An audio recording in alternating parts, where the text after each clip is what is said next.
आज के लेक्चर में हम वैधता या औचित्यपूर्णता के बारे में पढ़ेंगे। पहले हमने शक्ति सत्ता के बारे में पढ़ा था। सत्ता को जो वैधता या औचित्यपूर्णता मिलती है वो इसके द्वारा ही, उसी को हम वैधता कहते हैं। अंग्रेजी भाषा का जो शब्द है लेजिटिमेसी, उसकी उत्पत्ति लैटिन भाषा के शब्द लेजिटिमस से हुई है और लेजिटिमेसी का जो अर्थ है वो है कानून की दृष्टि से औचित्यपूर्ण होना। राजनीति विज्ञान की अवधारणा के रूप में लेजिटिमेसी का संबंध केवल कानून से नहीं है, बल्कि शासक और शासित के ऐसे मूल्य और विश्वासों से है जो शासन को न्याय संगत बनाते हैं। या हम कह सकते हैं कि लेजिटिमेसी का अर्थ कानून की दृष्टि से वैध होना है और शासक तथा शासित पक्ष के बीच पाई जाने वाली सहमति है।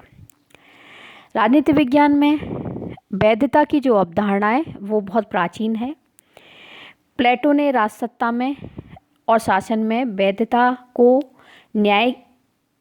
राजसत्ता की वैधता न्याय की भावना के आधार पर स्वीकारी है। अरस्तु ने वैधता को कानून के शासन के रूप में स्वीकार करा है।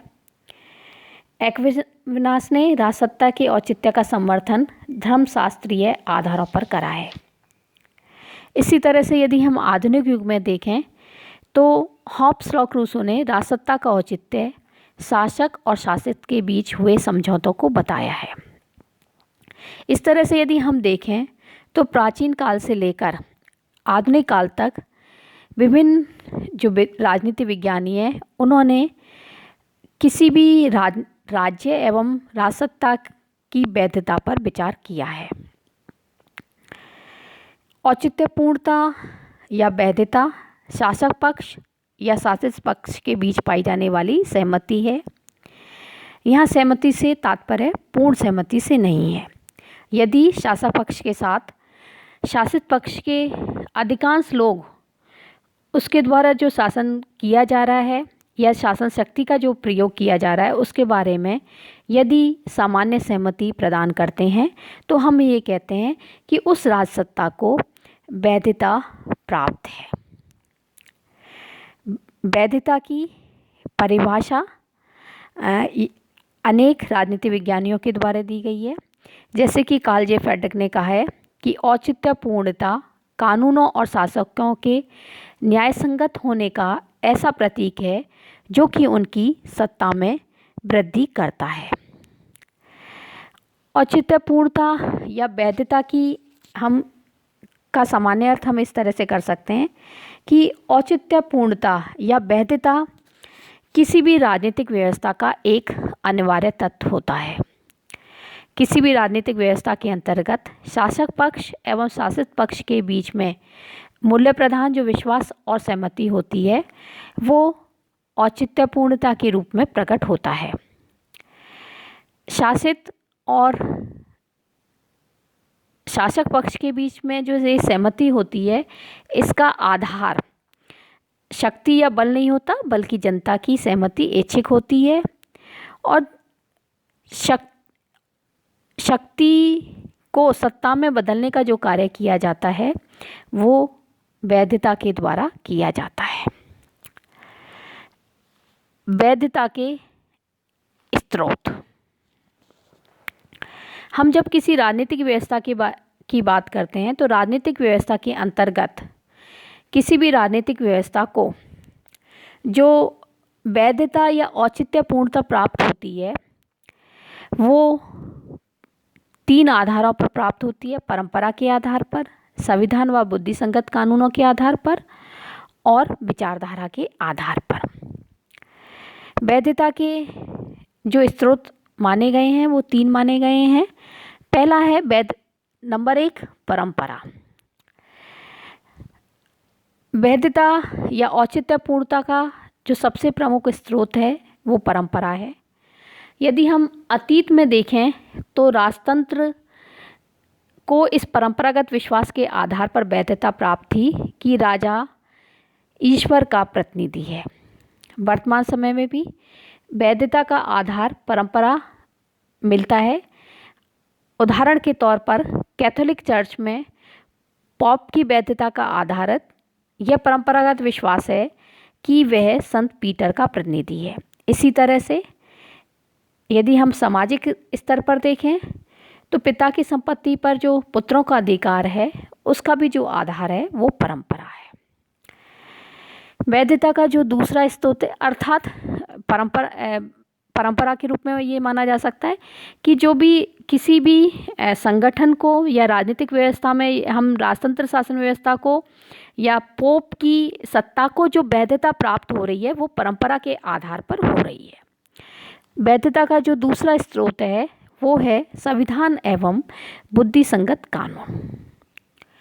वर्तमान समय में जो विभिन्न राज्य हैं उन राज्यों की राजनीतिक व्यवस्था में शासक को जो वैधता प्राप्त होती है वो इस आधार पर होती है कि संविधान और कानूनों के अनुसार उसको वैधता प्राप्त होती है।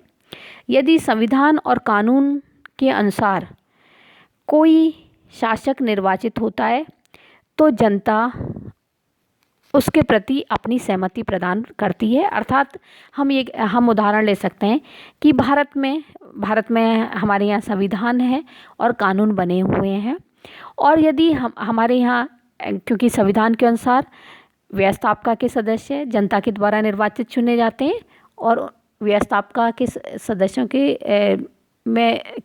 क्योंकि यहाँ संसदीय प्रणाली है तो कार्यपालिका के सदस्य भी होते हैं। तो इस आधार पर हमारे यहाँ जो सरकार है या जो शासक वर्ग है उसको क्योंकि जनता के द्वारा निर्वाचित किया जाता है, वो संविधान के अनुसार निर्वाचित होती है, इसलिए उसके द्वारा जो भी कार्य किए जाते हैं जनता के द्वारा उसको सहमति प्रदान की जाती है। और इसलिए हम कहते हैं कि वहाँ हमारे यहाँ शासक वर्ग को जो वैधता प्राप्त है वो इसलिए है कि संविधान और कानून के अनुसार उनका निर्वाचन हुआ है और उसके अनुसार वो शासन व्यवस्था को संभाल रहे हैं। वैधता का तीसरा जो स्रोत है वो चमत्कार है। कभी कभी कोई व्यक्ति अपने नेतृत्व के चमत्कारिक गुण के कारण भी वैधता प्राप्त करता है, और इसलिए कभी कभी जो उसका जो करिश्माई व्यक्तित्व है वो वैधता का आधार बन जाता है। हम उदाहरण के तौर पर हम देख सकते हैं कि जैसे कि महात्मा बुद्ध या मोहम्मद साहब, इनके जो अनुयायी पैदा हुए वो इनके करिश्मा या चमत्कारिक व्यक्तित्व के कारण हुए, और उसके कारण इनके जो इनको वैधता प्राप्त हुई। इसी तरह से यदि हम राजनीतिक व्यवस्था के अंतर्गत भी देखें तो कभी कभी कुछ राजनेता ऐसे हुए हैं जिनका करिश्माई व्यक्तित्व रहा है, और इनका करिश्माई व्यक्तित्व होने के कारण इनके द्वारा जो भी कार्य किए गए शासन संबंधी या जो भी राजनीतिक सत्ता का प्रयोग किया गया, जनता ने इनके चमत्कारिक व्यक्तित्व से प्रभावित होने के कारण इन्हें अपनी सहमति प्रदान करी। तो यहाँ इनके पास जो वैधता थी उसका आधार इनका करिश्माई व्यक्तित्व था। इसी तरह से वैधता का जो चौथा स्रोत है वो विचारधारा है। कभी कभी कोई राजनीतिक व्यवस्था विचारधारा पर आधारित होती है। विचारधारा नैतिक और राजनीतिक मूल्यों का मापदंड प्रस्तुत करती है और जिनके आधार पर किसी भी राजनीतिक व्यवस्था को वैधता प्राप्त होती है। हम वर्तमान समय में ये देखें तो अधिकांश जो राजनीतिक व्यवस्था है वो किसी न किसी विचारधारा पर आधारित होती हैं, जैसे कि लोकतांत्रिक व्यवस्थाएं उदारवादी विचारधारा पर आधारित होती हैं, या जहां साम्यवादी व्यवस्था है या समाजवादी व्यवस्था है वहां पर वो उन विचारधाराओं पर आधारित जो राजनीतिक व्यवस्था है वो अपनी वैधता, क्योंकि वो इन विचारधाराओं पर आधारित हैं और उन विचारधाराओं के अनुसार कार्य कर रही हैं, तो इसके आधार पर उनको वैधता प्राप्त होती है। वैधता या औचित्यपूर्णता के प्रकार। औचित्यपूर्णता या वैधता के जो प्रकार हैं वो विभिन्न राजनीतिक विज्ञानियों जैसे मैक्स वेबर, रॉबर्ट टी ढाल, डेविड स्टन, इन्होंने विभिन्न प्रकारों को बताया है। इनके आधार पर जो यदि हम देखें तो डेविड ईस्टन ने 3 प्रकार की वैधता की बात करी है, जिसमें से पहला है विचारधारात्मक वैधता, संरचनात्मक वैधता और व्यक्तिक वैधता की बात डेविड ईस्टन ने करी है। डेविड ईस्टन ने सबसे पहली विचारधारा की वैधता की जो बात करी है वो विचारधारात्मक वैधता की बात करी है, और उन्होंने कहा कि जब औचित्यपूर्णता किसी विचारधारा के आधार पर स्थापित होती है तो औचित्यपूर्णता के इस प्रकार को हम विचारधारात्मक औचित्यपूर्णता कहते हैं। एक राजनीतिक विचारधारा अपने से संबंधित जो राजनीतिक व्यवस्था है उसको यह बताती है कि उस राजनीतिक व्यवस्था के, क्योंकि वो विचारधारा पर आधारित है, तो उस विचारधारा के आधार पर राजनीतिक व्यवस्था के क्या उद्देश्य होंगे, राजनीतिक व्यवस्था उनके अनुसार किस तरह से कार्य करेगी, और इस आधार पर वो राजनीतिक व्यवस्था के अंतर्गत विचारधारा पर के आधार पर शासक और शासितों के संबंध को स्पष्ट करती है।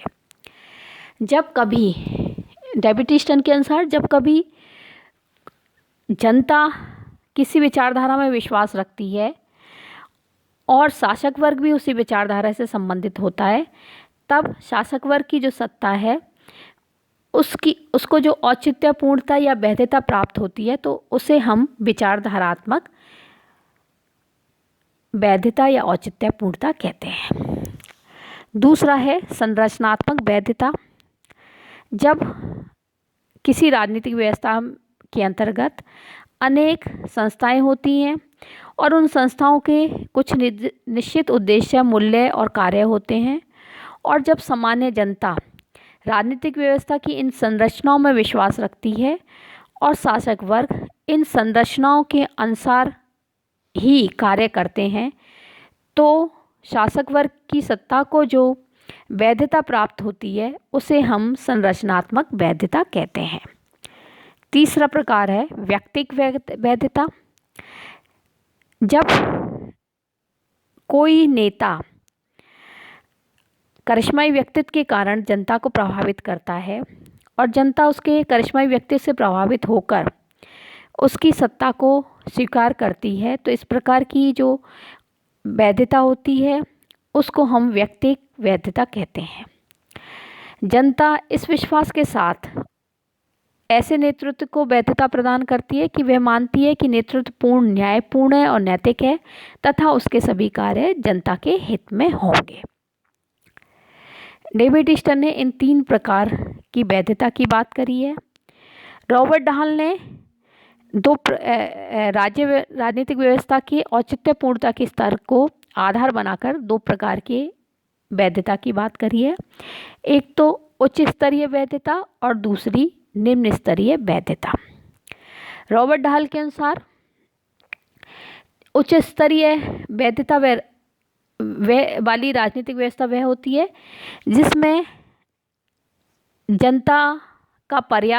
जिसको जनता का पर्याप्त विश्वास व सहमति प्राप्त होती है। इस प्रकार की राजनीतिक व्यवस्था के अंतर्गत जो शासक वर्ग है वो अपनी नीतियों और आदेशों को लागू करने के लिए बल का और शक्ति का प्रयोग नहीं करता है, बल्कि उसकी नीतियों और आदेशों का पालन जनता इस आधार पर करती है कि जनता का उनमें विश्वास होता है, और इसलिए इस प्रकार की जो राजनीतिक व्यवस्था होती है उसमें शासक वर्ग के विरुद्ध जनता कोई संघर्ष या षड्यंत्र या विद्रोह नहीं करती, और इस प्रकार की जो औचित्यपूर्णता या वैधता है उसको उच्च स्तरीय औचित्यपूर्णता कहते हैं। और लोकतंत्र शासन प्रणाली को इस तरह की औचित्यपूर्णता में, उच्च स्तरीय वैधता या औचित्यपूर्णता में रखा जाता है। दूसरा प्रकार है निम्न स्तरीय वैधता या निम्न स्तरीय औचित्यपूर्णता। निम्न स्तरीय औचित्यपूर्णता के अंतर्गत वह राजनीतिक व्यवस्था होती है जिसमें सामान्य जनता का नेतृत्व और उसकी नीतियों में विश्वास नहीं होता, इसलिए शासक वर्ग को अपने आदेशों को और कानूनों की पालन करवाने के लिए दमन, शक्ति आदि का प्रयोग करना पड़ता है, और ऐसी स्थिति में शासक वर्ग से जनता सहमत नहीं होती और उसे उग्र जन आंदोलनों का सहारा लेना पड़ता है, और ऐसी स्थिति में जनता शासक वर्ग के विरुद्ध षड्यंत्र करती है और सशस्त्र विद्रोह का रास्ता अपनाती है और उनमें आपस में संघर्ष की स्थिति होती है। और इस प्रकार की जो वैधता है उसको निम्न स्तरीय वैधता कहते हैं, क्योंकि यहाँ पर राजनीतिक व्यवस्था जनता की सहमति, शक्ति और बल के आधार पर प्राप्त करती है और जनता उनका विरोध करती है। अन्याय वाली जो राजनीतिक व्यवस्था है वहाँ पर इस तरह की वैधता पाई जाती है। वैधता की विशेषताएं। औचित्यपूर्णता या वैधता की कुछ विशेषताएं हैं, जिसमें से पहली विशेषता है कि वैधता व्यक्तिनिष्ठ नहीं होती बल्कि विश्वासनिष्ठ होती है। इसका तात्पर्य यह है कि वैधता किसी पद को धारण करने वाले व्यक्ति में निवास नहीं करती, बल्कि वैधता के अंतर्गत वैधता का आधार सामान्य जनता का यह विश्वास होता है कि सत्ताधारी अपने पद के अनुरूप आचरण करेगा, और इस जनता का यह विश्वास होता है कि संपूर्ण राजनीतिक व्यवस्था और इसके अंतर्गत आने वाली जो सभी संस्थाएं हैं और शासक जो वर्ग है वो सामान्य जनता के हितों की रक्षा करेगा और उनमें वृद्धि करेगा। इस तरह से जनता शासक और इस आधार पर शासक को सहमति प्रदान करती है कि वो जिस संविधान के अनुसार अपने पद को ग्रहण कर रहा है और उसमें उनका विश्वास होता है। तो यहाँ पर जो वैधता है वो व्यक्ति विशेष की नहीं होती बल्कि विश्वासनिष्ठ होती है। वैधता की दूसरी विशेषता है कि वैधता द्वारा शक्ति को सत्ता में परिवर्तित किया जाता है। किसी भी राजनीतिक व्यवस्था के अंतर्गत आंतरिक सुरक्षा के लिए और आंतरिक शांति और व्यवस्था बनाए रखने के लिए और बाहरी के लिए शक्ति की आवश्यकता होती है, लेकिन वैधता के अभाव में शक्ति बल होती है।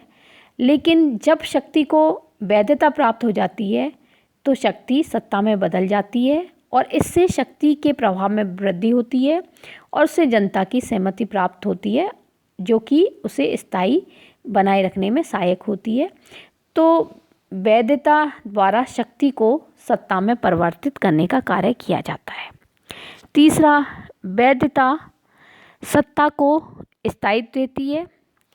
वैधता के अभाव में सत्ता में जनता का विश्वास उठ जाता है और इस प्रकार सत्ता का स्थायित्व समाप्त होने लग जाता है और यह वैधता ही है जो सत्ता को प्रभावशाली बनाती है और उसे स्थायी रूप देती है। किसी सत्ता की वैधता तभी प्राप्त होती है जब वह सत्ता वैधता द्वारा स्वीकृत मूल्य एवं मानकों के अनुसार कार्य करती है। अब हम देखते हैं कि किस राजनीतिक व्यवस्था के अंतर्गत वो राजनीतिक व्यवस्था लंबे समय तक तभी कार्य कर सकती है जबकि उसे वैधता प्राप्त हो, अर्थात वैधता का तात्पर्य है कि उसे शासक वर्ग को जनता की सहमति प्राप्त हो। लेकिन कभी कभी जो वैधता है या औचित्यपूर्णता का संकट उत्पन्न हो जाता है। हम देखते हैं कि बहुत अनेक देशों में जो राजनीतिक व्यवस्था है या जो शासक वर्ग है उसके प्रति जनता की विश्वास में कमी आती रहती है और ऐसी स्थिति में वो प्रभावहीन होने लगता है और सामान्य जनता का इस राजनीतिक व्यवस्था के प्रति असंतोष, असहमति और विरोध प्रकट करने लगती है।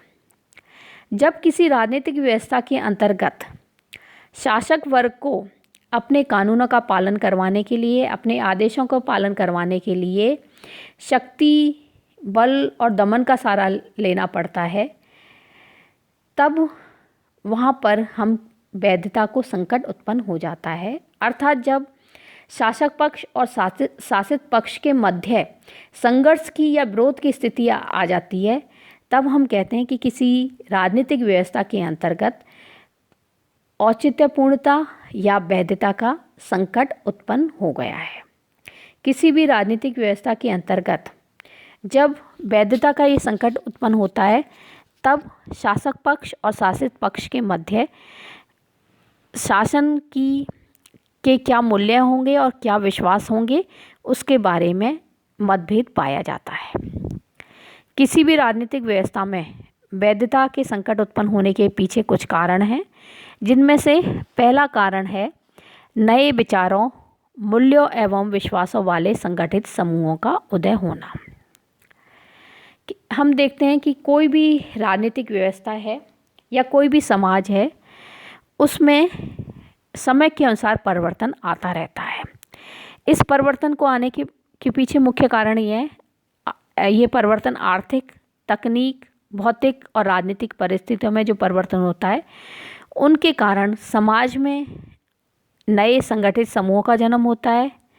और जो ये नए संगठन होते हैं, इनके अपने अलग मूल्य होते हैं, अलग तरह के विचार और विश्वास होते हैं, जो कि पूर्व के जो समूह हैं उनसे अलग होते हैं। अब ये नए जो संगठित समूह हैं, ये राजनीतिक व्यवस्था में अपनी महत्वपूर्ण स्थिति चाहते हैं और ये चाहते हैं कि राजनीतिक व्यवस्था का जो संचालन है वो उनके मूल्यों और विश्वासों के अनुसार किया जाए। लेकिन जो परंपरागत राजनीतिक व्यवस्था है वो इनके मूल्यों और विश्वासों को मानने से इनकार कर देती है और इस तरह से राजनीतिक व्यवस्था में औचित्यपूर्णता का संकट उत्पन्न हो जाता है। उदाहरण के तौर पर हम ले सकते हैं कि जैसे 16वीं या 17वीं शताब्दी में अधिकांश देशों में राजतंत्र शासन व्यवस्था थी, लेकिन जब वहाँ औद्योगिकरण हुआ और पूंजीपति वर्ग का उदय हुआ तो उन्होंने इस निरंकुश और राजतंत्र व्यवस्था को चुनौती उत्पन्न दी और उसके स्थान पर लोकतंत्र शासन प्रणाली की स्थापना का समर्थन करा। और इस तरह से वहाँ लोकतंत्र संबंधी जो नए विचार और मूल्य उत्पन्न हुए, उसने परंपरागत राजतंत्र शासन व्यवस्था को खतरा उत्पन्न हुआ। वैधता का संकट का दूसरा कारण है कि जब नई राजनीतिक व्यवस्था की औचित्यपूर्णता को चुनौती मिलती है। जैसा कि हमने पहले देखा कि जब नए विचारों, मूल्यों और विश्वास वाले समूह का उदय होता है तो वो परंपरागत जो राजनीतिक व्यवस्था चली आ रही है उसका विरोध करते हैं, और जब परंपरागत राजनीतिक व्यवस्था को वो समाप्त कर देते हैं तो वो एक नई राजनीतिक व्यवस्था की स्थापना करते हैं जिसके कि मूल्य, विचार और विश्वास पूर्व परंपरागत राजनीतिक व्यवस्था से अलग होते हैं। लेकिन ये जो नई राजनीतिक व्यवस्था होती है जो कि नए मूल्यों के अनुसार स्थापित हुई है, इसकी वैधता को भी संकट उत्पन्न हो जाते हैं। और इसकी वैधता को संकट उत्पन्न दो कारणों से होते हैं। एक तो जो परंपरागत समूहों और संगठनों को इन्होंने हटाया है वो इसका विरोध करते हैं, और दूसरा जिन लोगों की सहमति से ये नई राजनीतिक व्यवस्था की स्थापना हुई है वो लोग कुछ समय बाद ये अनुभव करते हैं कि ये राजनीतिक व्यवस्था उनकी जो इच्छा है या उनके विश्वासों पर खरी नहीं उतर रही है, तब वो भी उसके लिए संकट उत्पन्न कर देते हैं। तो इस तरह से नई जो राजनीतिक व्यवस्था की वैधता को एक तो परंपरागत सत्ता चुनौती देती है, और कभी कभी जिन लोगों ने उसमें विश्वास व्यक्त करा और यदि वो उस विश्वासों पर नहीं उतरते तब जनता भी उनका विरोध करना शुरू कर देती है। तीसरा कारण वैधता का संकट का ये है कि जब कोई राजनीतिक व्यवस्था की प्रभावशीलता में कमी आती है तब भी वैधता को संकट उत्पन्न होता है। सामान्य तौर पर राजनीतिक व्यवस्था जब कभी अपने सामान्य और अनिवार्य जो कर्तव्य हैं उनकी पूर्ति में करने में सक्षम नहीं होती है तो जनता के ऊपर उसके प्रभाव में कमी आने लगती है, और जो जनता है उसका विश्वास उस राजनीतिक व्यवस्था से उठ जाता है, और ऐसी स्थिति में उस राजनीतिक व्यवस्था को वैधता का संकट उत्पन्न हो जाता है। उदाहरण के तौर पर हम देख सकते हैं कि सोवियत संघ में साम्यवादी व्यवस्था लंबे समय तक रही, लेकिन बाद में साम्यवादी व्यवस्था अपनी राजनीतिक और आर्थिक जो मामले थे उनमें असफल सिद्ध हुई, और इससे उसकी प्रभावशीलता में कमी आई, और इस तरह से इस राजनीतिक व्यवस्था का पतन हो गया। तो इस तरह से जो वैधता है उसको तीन कारणों से संकट उत्पन्न होते हैं। एक तो परंपरागत सत्ता का जब प्रयोग नई वैधता के द्वारा किया जाता है, नई राजनीतिक व्यवस्था को जब जनता की कसौटियों पर खरी नहीं उतरती और यदि किसी राजनीतिक व्यवस्था की प्रभावशीलता में कमी आती है, तब किसी भी जो वैधता है उसके संकट, किसी राजनीतिक व्यवस्था की वैधता को संकट उत्पन्न